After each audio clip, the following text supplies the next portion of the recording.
Hey traders, this is Ron Haight. Hope you guys are doing great and having a wonderful day. As always, everything in this presentation is for educational purposes only.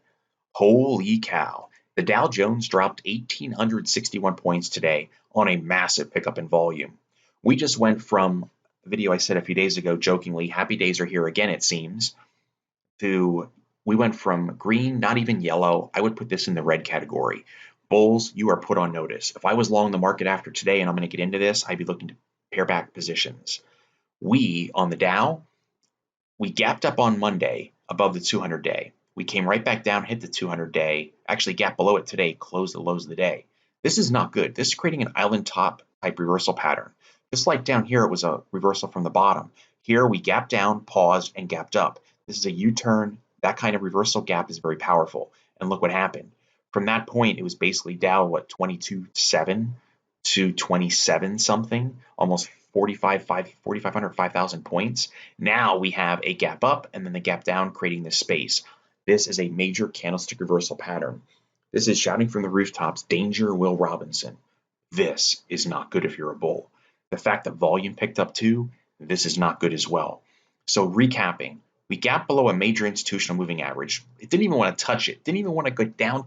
We didn't even want to open above it, play around till lunch, see what happens. This was a big no. Don't think so. And then it just got worse throughout the day. That's also telling that traders wanted to sell, not buy. They were not happy saying, oh, we're getting a dip here, let's go buy some shares. That was not the case. That's why volume is so important, and also where the price closed on the day. This was get me out of Dodge now.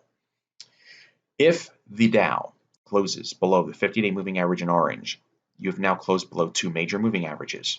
You've lost your short-term trend moving average. This goes flat out bearish once the 50-day is lost. This is only basically a 2-day swing low. It is not that strong. I think if we break the 50-day, the target is going back down here to fill this gap at that swing low, which was our reversal pattern, and then back down here. Not saying it will get there. Those are the targets. So bulls, you're in trouble, and it's amazing how one day can make such a big change. Again, if the volume wasn't as big today, I might say there's a little more caution. Not the case. Watch what happens.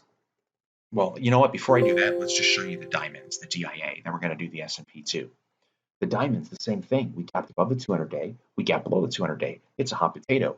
Today's volume in the diamonds, which is the Dow ETF, 14 million shares. We haven't seen volume like that since back here when the market really began starting to unravel back in February. This is a big deal. Now watch what happens if I go back to the Dow and I change this from a daily chart to a weekly chart. Bulls, if you were scared before, you ought to be more scared now. This is bearish engulfing. Now tomorrow is going to be key because it's a Friday. It's the end of the week. That will complete this candle. We closed the week before at 27,110. We opened at 27.2. That is a higher open. Right now we're closing below this open price over here. This is bad. The open price here was 25.3. We're at 25.1. We need to finish about 300 points in the green on Friday, or this becomes bearish engulfing. And normally I wouldn't say one candle doesn't really define a trend because of what we're seeing, because of this rally as if there's no problems to the economy. It puts me on even more of an alert. If this would have been maybe somewhere down here, okay, it was a balance, let's wait for confirmation. This is a really bad omen going into tomorrow. If they sell the market hard into Friday at the end of the day, it's going to give us that tell and say, you know what? The bulls aren't happy going long into a Friday. Those plus 800,000 point up days into the end of the week, no more. The switch has been flipped. And now they want to sell into the weekend. That's going to be a sentiment switch. That's why tomorrow is going to be so important. If I go to the diamonds on a weekly basis, you're going to see the same thing. So the Dow on the diamonds gapped up. Right now we're sitting here. Don't be concerned with the 20-period moving average. This is irrelevant because of this weekly bearish engulfing that's occurring right now. Let's go to the SPX. This is a weekly chart. Same thing, bearish engulfing. Now we opened the S&P to start the week before at 3038. We're at 29. No, we're at 33,002. So we would need at least 40-point close higher on Friday to avoid this being bearish engulfing. If I come in here and we do a daily chart on the S&P, same thing. Island reversal here, just like we had one here. These are so powerful. I cannot stress this enough. This is huge. And we blew through the 20-day, blew through the 200-day. The only thing left is the 50. We break the 50. The target's down here and then down here. One more time, not saying we're going to get there, but those are the technical targets. I will bring in fibs in the weekend video. We can see what it might look like for potential support. But you guys, if you've been watching my videos for quite some time, I usually don't have this type of tone.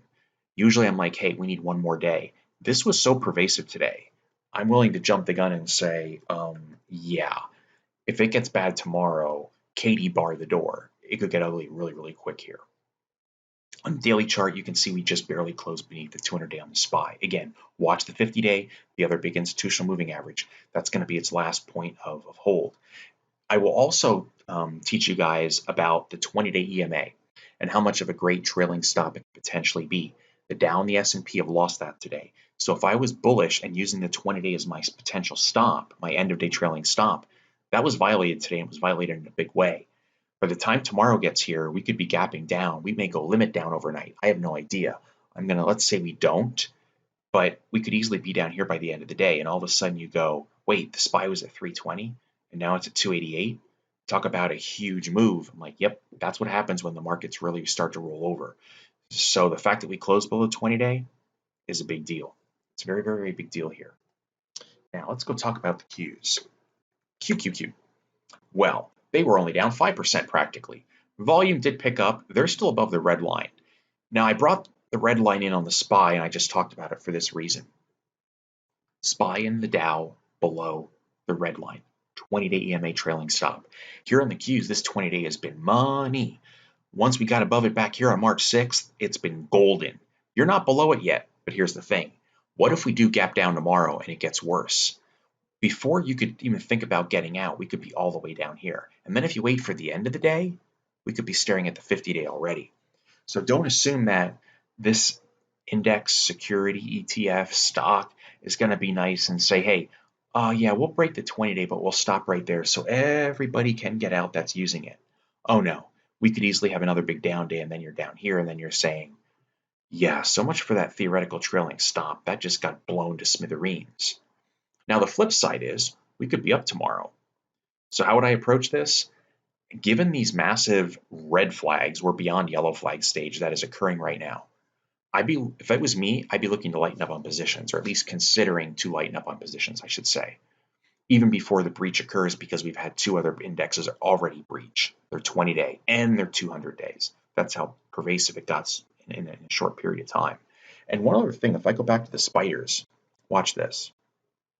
Let me just take you back. Come on, mouse. There you are. SPY. These were so far away from price where the stock was, the fact that it could cut through both is even more significant. It's just a bigger deal that it could come down that quickly. So again, looking at the Qs, you're put on notice here. Be very careful. We also have an island reversal pattern up there too. If I go to a weekly on the Qs, this has been so strong. There is no bearish engulfing. The close was 239. The open was 239.54.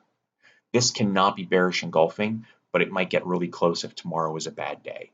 And this would be an exhaustion type candle as well. Now check out the VIX. Here's a weekly VIX chart.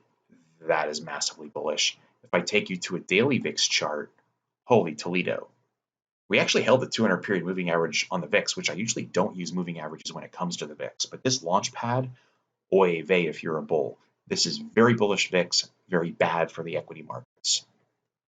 So all in all, in the big three, warning shots fired. I would say the ship is already leaking. We're beyond warning shot phase, so heads up. Here's the SMH. Let's do a couple ETFs.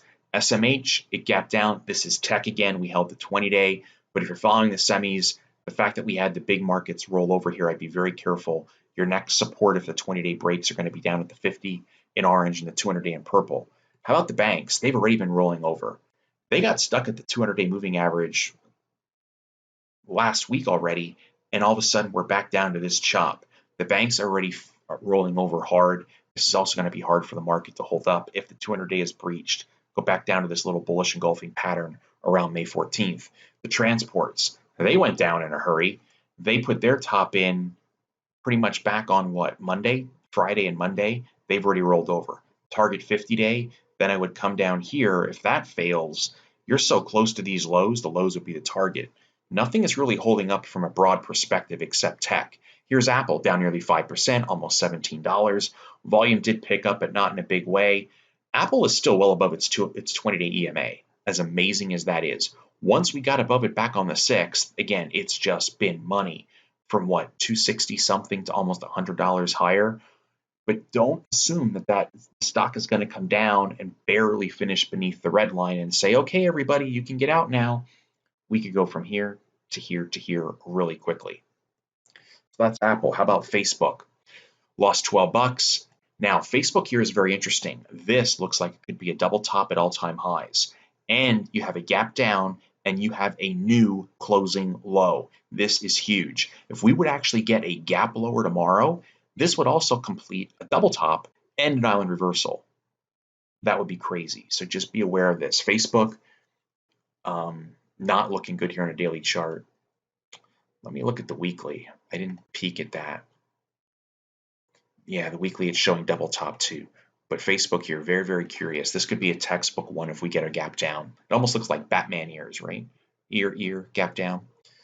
It could be Catwoman, I suppose. Here's Amazon. This is a daily chart.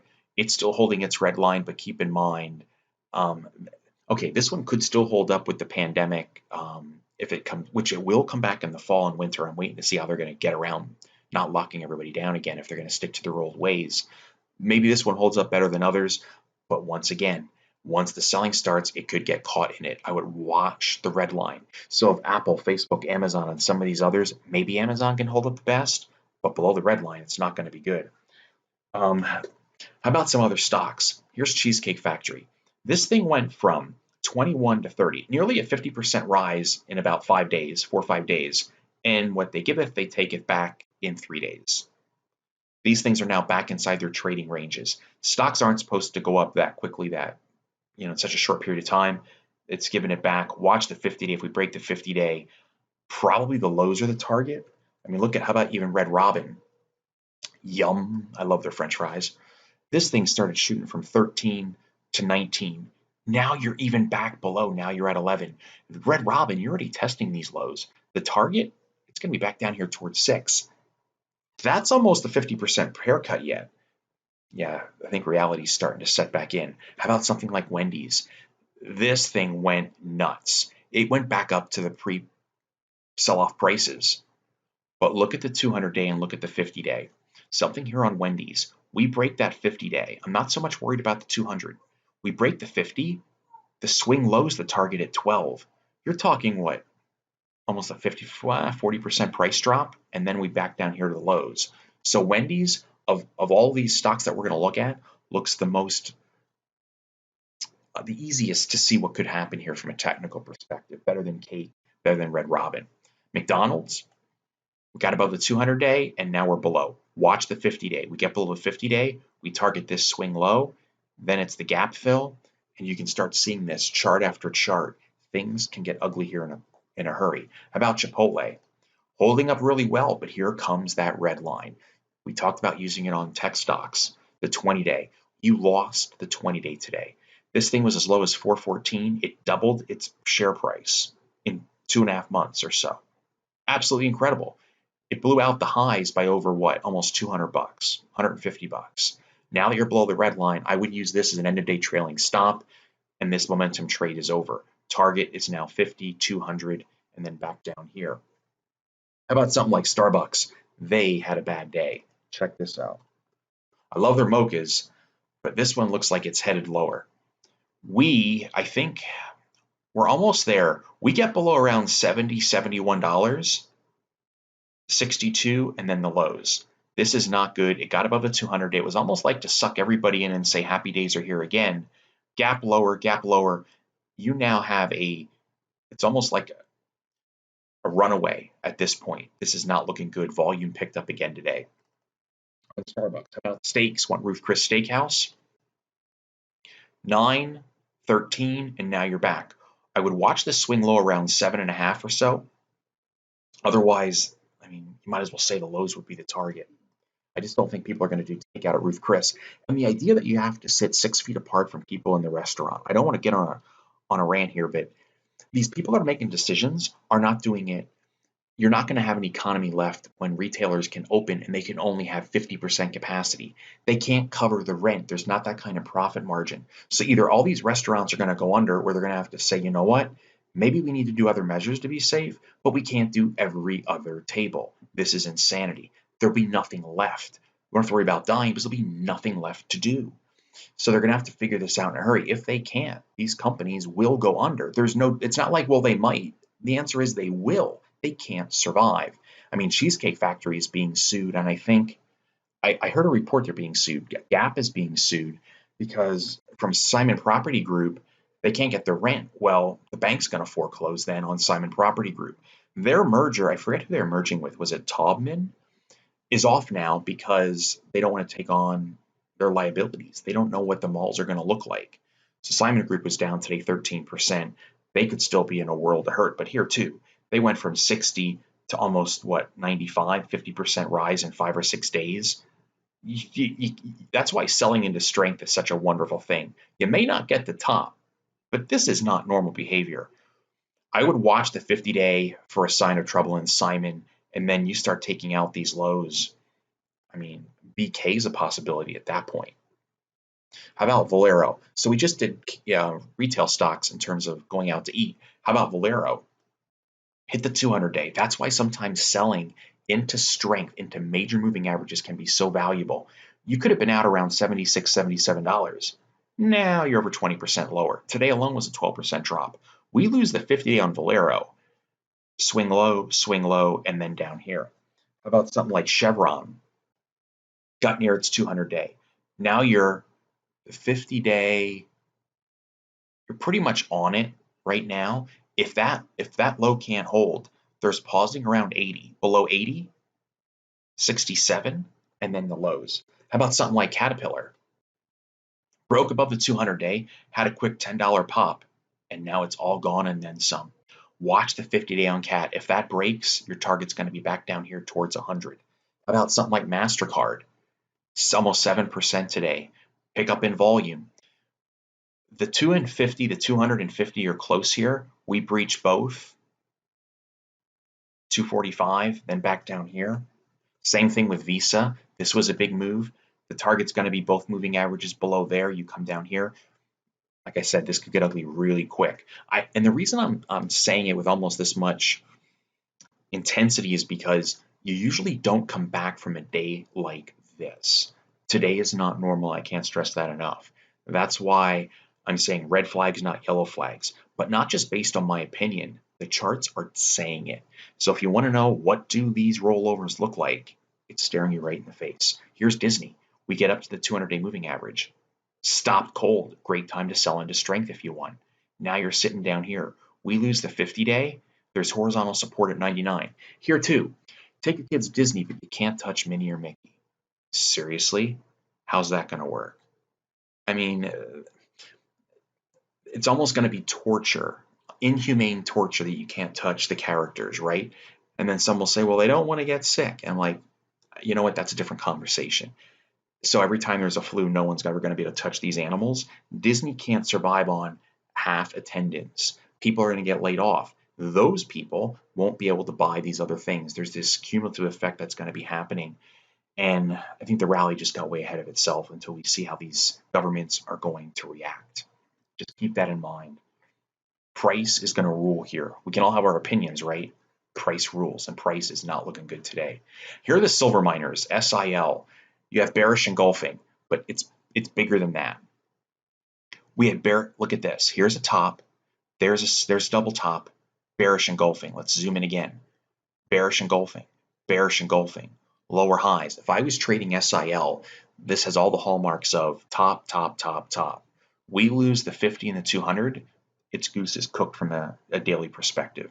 then you would start thinking about here or here for lows. And then if you look at George Delta X-ray, GDX, we had our rally. There was bearish engulfing, but it was negated. We got a new high, but then you have bearish engulfing. We don't have bearish engulfing today, but look at these lower highs. Now, if the red bars had lower volume than the green bars, you would call this a controlled pullback. And yeah, there's bearish engulfing in there, but big whoop-de-doo. Look at the bars. I'll pull this up. Reds are taller than greens. That is the exact opposite of what you'd want to see on a controlled pullback, on a normal pullback. That's why I'm saying if you're following GDX, you're being put on notice. You got multiple bearish engulfing patterns. You have lower lows since the high.